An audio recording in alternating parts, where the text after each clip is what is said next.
Bonsoir, mesdames et messieurs. Le Canada fait un pas énorme sur le plan social. La Cour suprême a déclaré inconstitutionnelle la loi qui faisait de l'avortement un acte criminel. Les juges sont d'avis que cette loi-là porte atteinte à l'intégrité physique des femmes, une intégrité que garantit la Charte des droits et libertés. Si la Cour suprême a fini par se prononcer sur ce sujet délicat, c'est à cause de la ténacité du Dr Henry Morgentaler, qui a été le premier, du reste, à se réjouir de ce qu'il appelle le combat de toute une vie. Ce que vous venez d'entendre, c'est l'introduction de Bernard de Rome pour le téléjournal du 28 janvier 1988. Vous l'avez compris, cette date marque un changement considérable dans l'histoire juridique, politique et sociale du Canada. La décriminalisation de l'avortement. Au cœur de cette décision, un médecin, Henry Morgentaler, dont la pratique débute dans Mercier-Est, dans une maison du village Champlain. Dans cet épisode de Mémoire MHM, on vous parlera de l'histoire de la clinique médicale Champlain et de son médecin, Henry Morgentaler. Car si la criminalité de l'avortement est aujourd'hui retirée du Code criminel canadien, ça n'a pas toujours été le cas. Il nous faut d'abord poser les bases historiques de l'accès à l'avortement au Québec et au Canada avant les années 60 pour bien comprendre les litiges juridiques qui vont permettre sa décriminalisation. Comment se déroulaient les avortements avant la décriminalisation? Quelle était la relation du Dr Morgentaler avec les femmes de l'Est de Montréal? Quelles sont les conséquences des luttes juridiques et sociales en faveur de l'accessibilité à l'avortement? Et comment ça se fait que tout ça commence dans Mercier-Est? Je m'appelle Simon Veilleux, vous écoutez Mémoire MHM, un balado de l'atelier d'histoire Mercier-Hochelaga-Maisonneuve. Aujourd'hui, on aborde l'avortement au Québec et Henry Morgentaler, médecin dans Mercier-Est. Au 19e siècle, peu d'informations ne sont disponibles concernant l'accès et la pratique de l'avortement, à l'exception des procès contre des sages-femmes, des médecins ou des femmes en ayant pratiqué sur quelqu'un d'autre ou sur elles-mêmes. À partir du 20e siècle, cependant, nous avons quelques statistiques et témoignages afin de mieux présenter la situation. En 1924, par exemple, la pratique des avortements illégaux est tellement répandue qu'elle est l'un des sujets abordés lors d'une commission d'enquête sur la corruption dans la police de Montréal. On pense alors que la police est au courant et ferme les yeux. Les doutes s'avèrent lorsque l'avocat de la commission, Coder, confirme qu'il existerait à l'époque au moins 24 maisons où l'on pouvait obtenir ces opérations sur la rue Saint-Denis seulement. Donc, malgré l'illégalité, l'avortement est tout autant pratiqué. En 1962, en moyenne annuellement, on estime le nombre d'avortements entre 10 000 et 25 000 au Québec. Au Canada, les chiffres varient de 100 000 jusqu'à 300 000. La pratique des avortements illégaux est tellement chose courante au Canada dans les années 60 qu'elle est la principale cause d'hospitalisation chez les femmes. En 1966, c'est plus de 45 000 femmes qui sont admises à l'urgence pour des complications suite à l'opération. Comme si ce n'était pas assez, les poursuites tentent toujours d'inculper celui ou celle qui pratique et non celle qui le reçoit, particulièrement lorsque ce sont des médecins. Ainsi, l'offre d'avortement un tant soit peu sécuritaire ne fait que baisser. Décision déchirante, se faire avorter illégalement est d'autant plus difficile pour les femmes de la classe ouvrière, de par le coût élevé. Le risque devient donc physique et monétaire. Dans les années 60, par exemple, le salaire moyen d'une femme au Canada est de 1 995 $ par année, et le coût d'un avortement illégal, quant à lui, varie de 150 $ chez un non-médecin jusqu'à 300 $ chez un médecin. Admettons qu'on est une femme de Mercier qui travaille comme ménagère ou secrétaire et que notre salaire annuel brut est d'environ 2 000 $. Afin d'éviter le plus les risques pour la santé, c'est 15 % de notre revenu qui passe dans l'opération. Juridiquement, la question n'est pas plus simple. Depuis 1869, il n'y a pas de passe-droit concernant l'avortement. Pour toute personne pratiquant un avortement, sur soi ou sur quelqu'un d'autre, la peine maximale est l'emprisonnement à vie. Et si une personne est trouvée coupable de fournir toute aide, elle peut écoper jusqu'à 2 ans d'emprisonnement. À la fin du 19e siècle, par exemple, cette loi est particulièrement appliquée. La question de l'avortement est déjà présente dans les médias et les débats sur quelle devrait être la peine pour un médecin en pratiquant sont récurrents. Après la Seconde Guerre mondiale, les mentalités toujours strictes changent tranquillement et la peine maximale est de moins en moins évoquée, par manque de preuves et de témoins. À partir de mars 1966, un comité du gouvernement fédéral entend toutes sortes de plaidoyers en lien avec la loi rendant illégale toute forme de produits contraceptifs au Canada. On commence donc à aborder dans les sphères politiques la question légale et juridique du contrôle des naissances. Ce comité sera au cœur du débat concernant l'accès à l'avortement. C'est devant ce comité que Henry Morgentaler, le sujet de ce balado, se présente en 1967 à titre de président de l'Association humaniste de Montréal. Le docteur Morgentaler présente un mémoire dans lequel il défend une accessibilité légale à des avortements gratuits. Cette prise de position est médiatisée rapidement et Morgentaler devient une figure importante dans le débat. Mais qui est ce médecin controversé, Henry Morgentaler?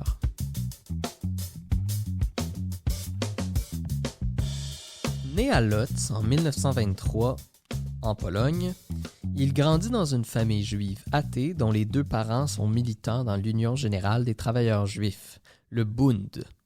Cette organisation d'allégeance socialiste défendait la classe ouvrière juive à une époque d'antisémitisme montant. Un tel environnement familial eut certainement un impact sur le jeune Henry. Au moment de l'invasion nazie de la Pologne, son père est tué pour ses allégeances politiques et sa judéité. Le reste de sa famille vit un temps dans le ghetto de Łódź jusqu'à la destruction de celui-ci, après quoi elle est envoyée dans les camps de concentration d'Auschwitz et de Dachau. Il y survit avec son frère, mais sa mère et sa sœur y perdent la vie. Après la guerre, il quitte la Pologne avec sa conjointe et après avoir reçu une bourse d'études des Nations Unies pour les survivants de la Shoah, Morgentaler conclut ses études de médecine à l'Université de Montréal.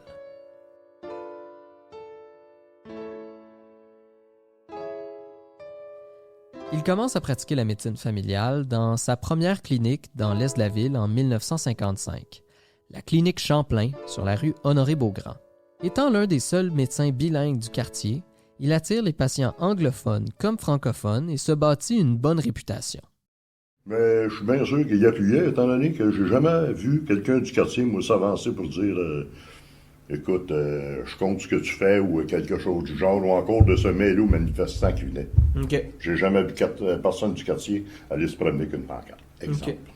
C'est arrivé 2 fois, à ma connaissance, que quelqu'un m'a adressé la parole sur mon terrain chez nous, me demandait, dont un qui me demandait si ça me dérangeait d'avoir un meurtrier comme voisin. Moi, personnellement, c'était bien vite répondu. Écoute, je calcule que ce gars-là fait probablement plus de bien que toi, t'en feras jamais dans ta vie. C'est que ça, c'était fin de la discussion. Vous venez d'entendre Denis Ménard. Il a grandi dans Mercier-Est et a été voisin de la clinique Champlain dans les années 80. Son témoignage par rapport à Morgentaler nous aide à comprendre le rapport qu'entretenait la population de Mercier avec le médecin. D'après d'autres témoignages, il semblerait bien que la population ait soutenu Morgentaler dans son combat pour l'avortement en l'encourageant dans la rue et le priant de ne pas abandonner. Lorsque Morgentaler défend le mémoire en lien avec l'avortement devant le comité fédéral en 1967, il n'en pratique pas encore. Mais après cette prise de position médiatisée, il sera contacté par plusieurs femmes nécessitant l'opération. Malgré son refus initial de choisir l'illégalité, il décide finalement de l'assumer en 1968, année où il commence à pratiquer des avortements. Cette décision n'est pas anodine, elle s'inscrit dans un Canada en transformation alors que les dispositifs légaux concernant l'avortement changent ou tentent de changer. En 1967, Pierre Elliott Trudeau, alors ministre de la Justice, présente le Bill C-195, mieux connu sous le nom de Bill Omnibus. Celui-ci présente plusieurs changements dans le droit pénal du Canada. Il créera bien sûr plusieurs débats, principalement à propos de 2 points, la décriminalisation de l'homosexualité et la décriminalisation des avortements dits thérapeutiques.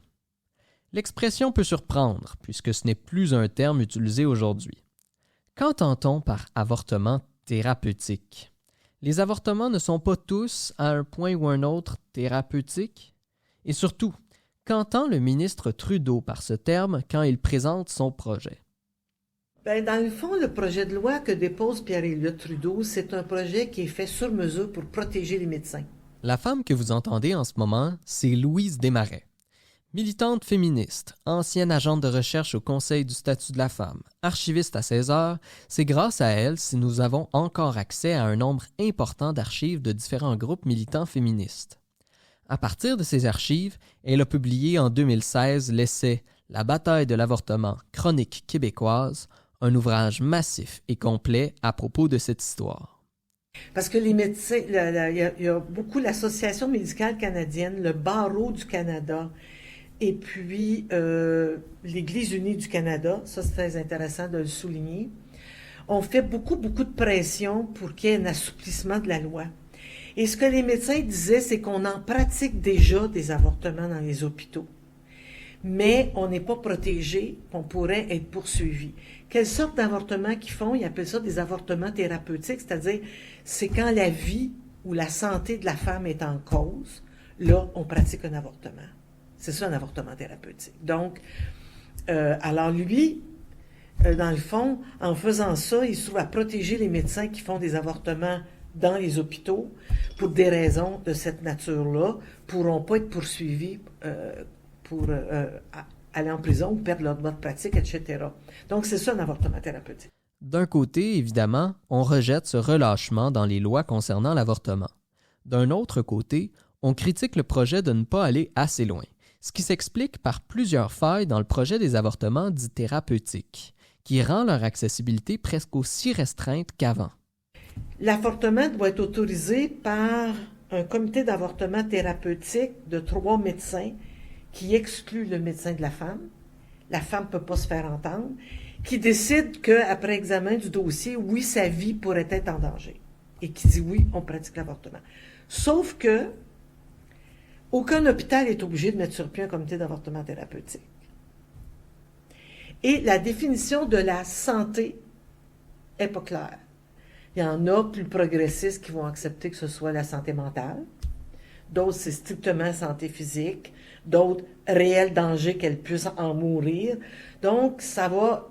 Et ces éléments-là, puis ça doit être pratiqué dans un hôpital. Alors, ces éléments-là vont servir de base à la lutte. À partir du moment où la loi est passée, les femmes, les militantes féministes vont réclamer l'avortement sur demande, puis peu importe le motif ou la raison ou le stade de grossesse. Donc, ben, les médecins, au Québec, tous les hôpitaux sont catholiques à ce moment-là, puis les médecins sont majoritairement contre l'avortement, donc ils n'en font pas.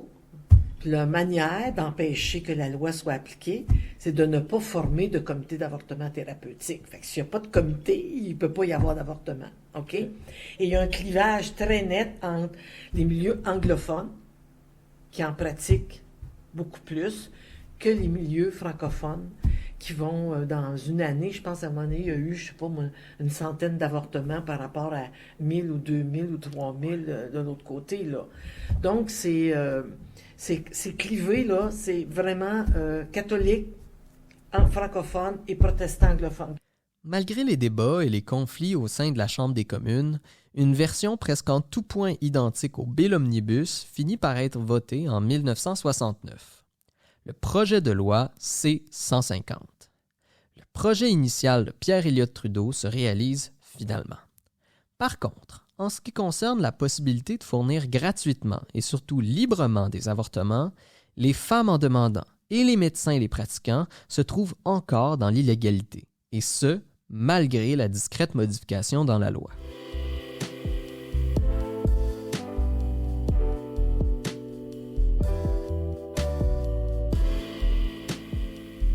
Même si le docteur Morgentaler ne commence pas à pratiquer des avortements dès l'ouverture de sa clinique, l'emplacement de celle-ci semble un drôle de hasard.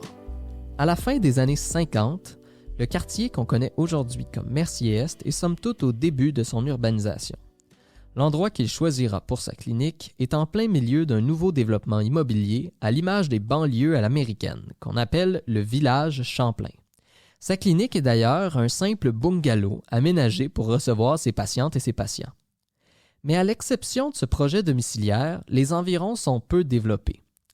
Sa clinique se retrouve donc à la limite de la vraie ville de Montréal et de l'Est reculé. Peut-être est-ce un avantage puisqu'il attire moins l'attention.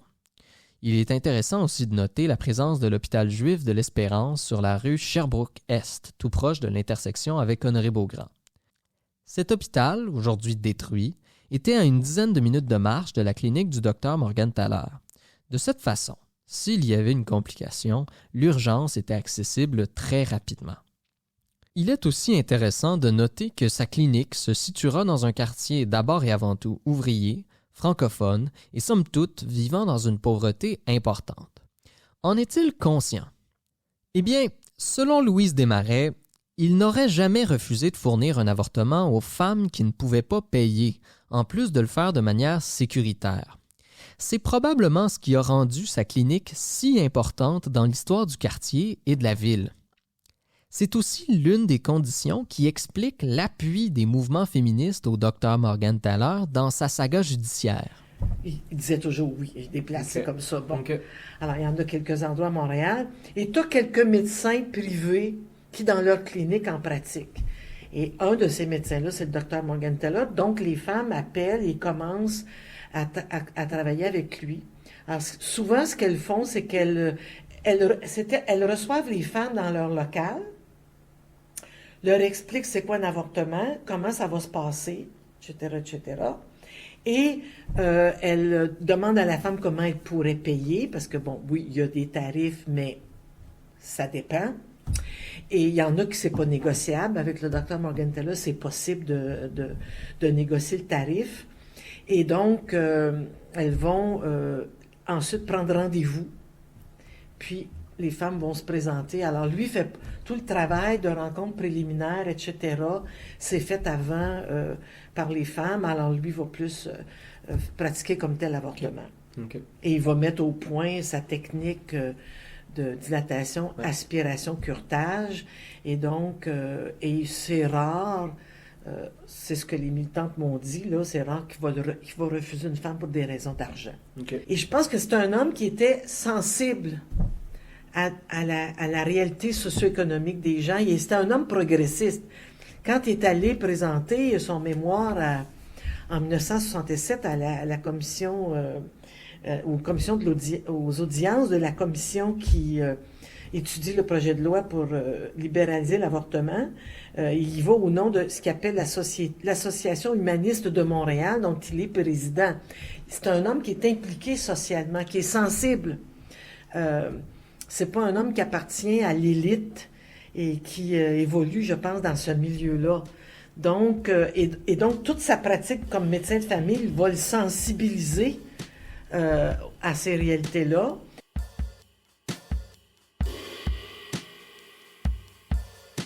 En 1970, la clinique Champlain subit la première d'une série de descentes policières où le Dr Morgenthaler sera arrêté. Lors de la seconde descente, les policiers confisquent un appareil de succion servant à pratiquer des avortements. Des premières accusations sont portées contre Morgenthaler. Son avocat réussit à repousser le moment de la comparution pendant près de 3 ans, mais durant cette période, le médecin ignore ses conditions et poursuit sa pratique. En mars 1973, c'est le coup d'éclat. Henry Morgenthaler s'est filmé en train de pratiquer un avortement afin de démontrer la sécurité et la simplicité de l'opération. Il l'a envoyé à une chaîne télévisée. Il publie aussi un rapport témoignant de son expérience comme médecin spécialiste en avortement ayant pu expérimenter sa technique plus de 5000 fois. Cet aveu cherche bien évidemment à confronter l'illégalité des avortements. S'enchaîneront plusieurs procès devenus mythiques dans l'histoire juridique québécoise et canadienne. À son premier procès en 1973, un jury le trouve non coupable malgré toutes les preuves données par nul autre que lui-même. À noter, le médecin plaide constamment non coupable d'avortement illégal, puisqu'il ne considère pas sa pratique comme telle. Pour la première fois de son histoire, en 1974, la Cour d'appel du Québec révoque la décision du jury et condamne le médecin à l'emprisonnement. Décision qu'appuie la Cour suprême du Canada. Il faut comprendre, dans notre système juridique, La décision du jury est censée représenter la décision de la société. Le verdict rendu par celui-ci témoigne de ce que, culturellement, une société donnée pense et réfléchit. Renverser cette décision est non seulement contraire à la neutralité dont est supposé faire preuve le processus juridique, mais en plus, il invalide en quelque sorte la décision rendue par les citoyennes et les citoyens. C'est pas rien, là. Donc, pendant que Morgan Taylor est dans le palais de justice, à l'extérieur, les groupes de militantes font un travail impressionnant pour convaincre et lutter à même les rues en faveur du médecin. Ce qui arrive, c'est que les procès vont être un extraordinaire prétexte, moyen, pour pouvoir prendre la parole publiquement. Et donc, il y a eu une alliance, d'une certaine manière, entre les féministes qui vont d'une certaine manière, soutenir Morgan Taylor dans ses procès, au Québec, en tout cas, dans les 3 procès, et la lutte qu'elles veulent mener. Alors donc, tout tourne autour des procès, mais les journalistes les interviewent, et donc c'est l'occasion de faire entendre la parole des femmes, l'analyse féministe, et donc par les rassemblements, les soirées de conférences publiques, par exemple, le comité de défense du docteur Morgan Taylor avec Lise Payette, il y a des médecins qui sont favorables. Alors emprisonné en 1975, Morgan Taylor subit un 2e procès pour de nouvelles accusations. Une nouvelle fois, le jury le trouve non coupable. La première victoire du Parti québécois aux élections de 1976 marque un certain changement dans la lutte pour l'avortement au Québec. Les poursuites contre le docteur Morgan Taylor et les charges similaires contre d'autres médecins sont abandonnées par la justice québécoise. Le gouvernement n'a cependant aucun pouvoir juridique concernant la légalité de l'avortement. Il a tout de même juridiction sur les services offerts à la population. C'est ce sur quoi les groupes féministes vont se concentrer. Mais il reste que ça a été une occasion merveilleuse parce que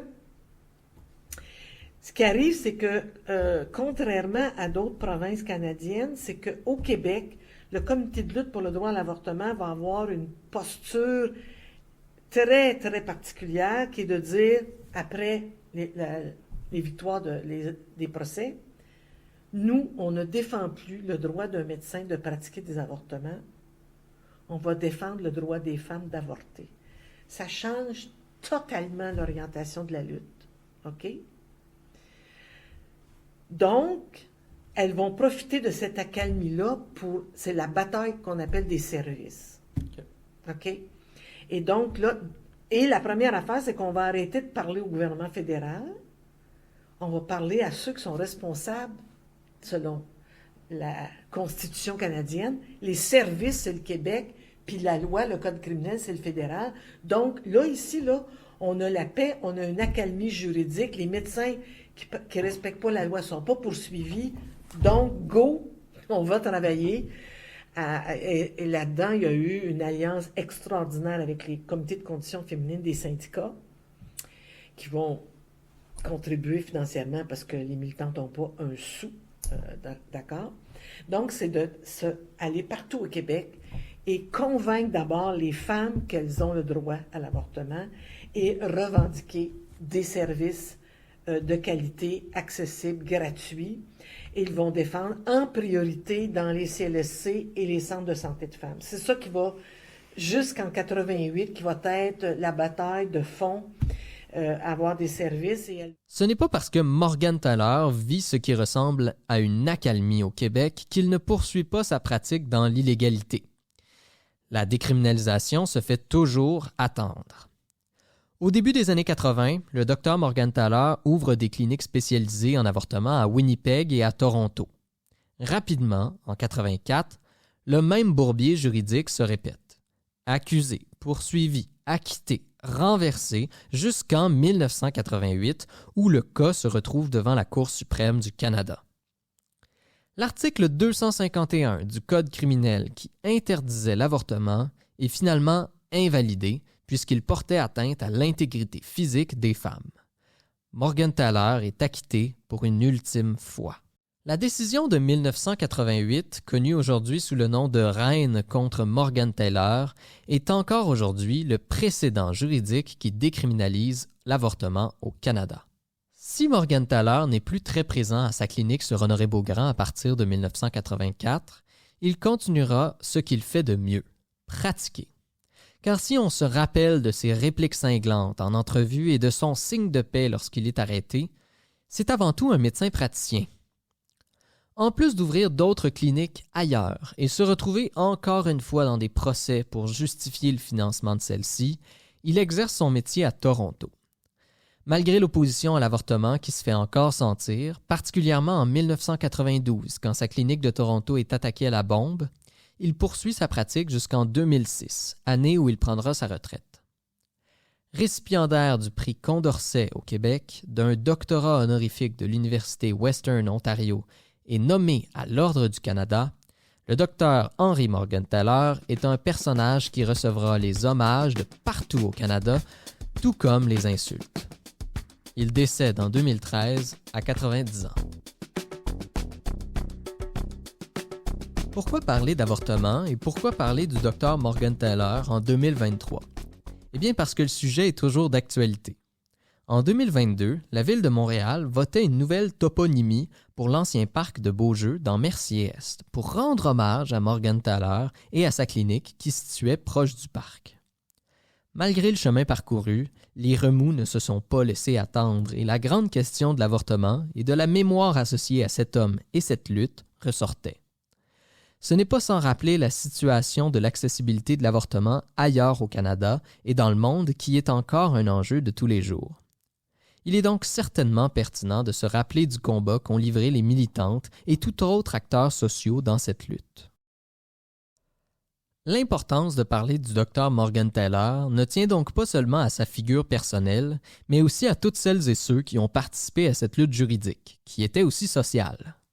De le savoir apprécié par le quartier de Mercier-Est, quartier historiquement ouvrier, francophone et catholique, nous permet aussi de rappeler une facette de l'histoire de l'arrondissement qui peut paraître occultée ou laissée pour compte. Les espaces de résistance et de lutte sociale sont souvent plus proches de nous qu'on peut le croire. Merci à Louise Desmarais et Denis Ménard de nous avoir prêté leur voix. Pour en savoir plus, nous vous recommandons fortement l'ouvrage « La bataille de l'avortement, chronique québécoise » de Louise Desmarais. Merci aussi à l'équipe du podcast, Olivier Dufresne et Mathieu Mazot, et à Clovis Lamarre pour la musique. Vous venez d'écouter Mémoire MHM, un balado produit par l'Atelier d'histoire Mercier-Hochelaga Maisonneuve. Vous pouvez nous trouver sur Facebook, Instagram et YouTube. Cet épisode a été écrit et réalisé par Simon Veilleux, c'est-à-dire moi-même. Merci de votre écoute.